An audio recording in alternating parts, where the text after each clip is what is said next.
Happy New Year and welcome to the first weekly market report of 2025.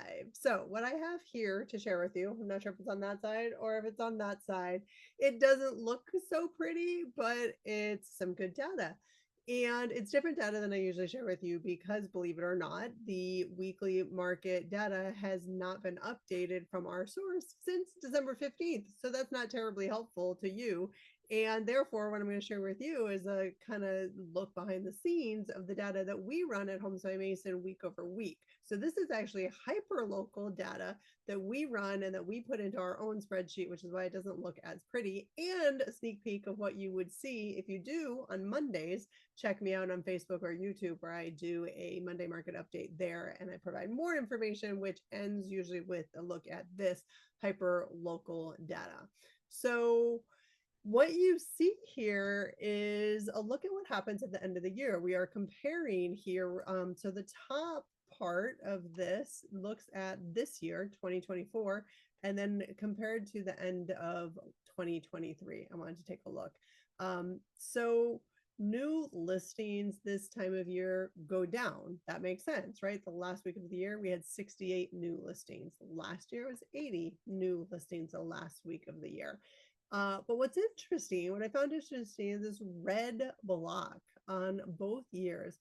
So what that represents is the demand to supply ratio, which means compared to how many new listings came on the market, how many new homes went under contract, or how many homes rather went under contract, how many new pending contracts were there. So basically, if there's more homes that go under contract that go on the market, then that's when you are above 100%. You're eating up existing inventory. Ideally, what would happen is new listings would come on the market, some homes would go under contract, and there'd be some leftover supply. So in a healthy, balanced market, that is what we would want to see. And what's interesting that I noticed when I looked at this is that both years, 2023 and 2024, there are buyers out there buying at the end of the year. So while there may be fewer of them, they're serious. The people out there now are serious buyers ready to write offers. When I bought my first place, actually, it was in December. I closed in December. A lot of young single people who don't necessarily have families, that's what I was at that time, are out shopping. And at this time of year, well, shopping for houses. And it is a good time to get a good price on a home. I always say the sellers on the market at this time of year tend to be motivated. So all you single ladies or single guys, I would encourage you to consider the end of the year for purchasing a home. And what else do I want to show you here? So the averages of new listings and new contracts. So the total weekly average for new listings in 2023 was 347. So on average each week, that's how many new listings come on the market in 2023.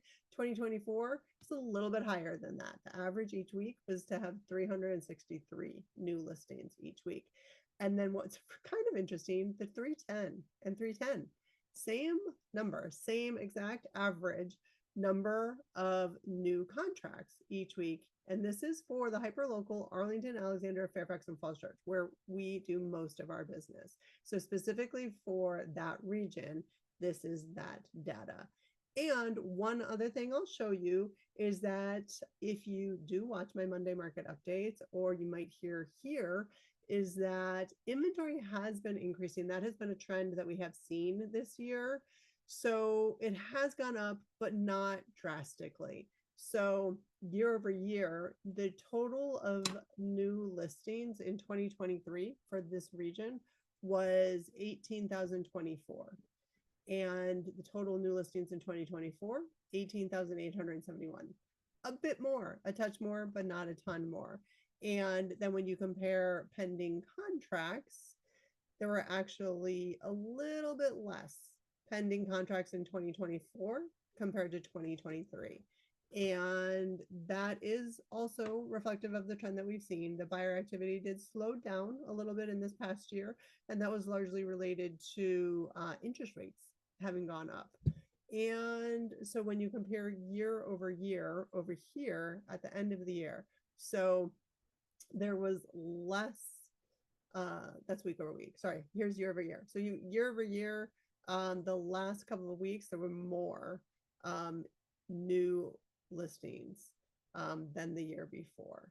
And in the prior year as well, there were more new listings than the year before, except for that last week.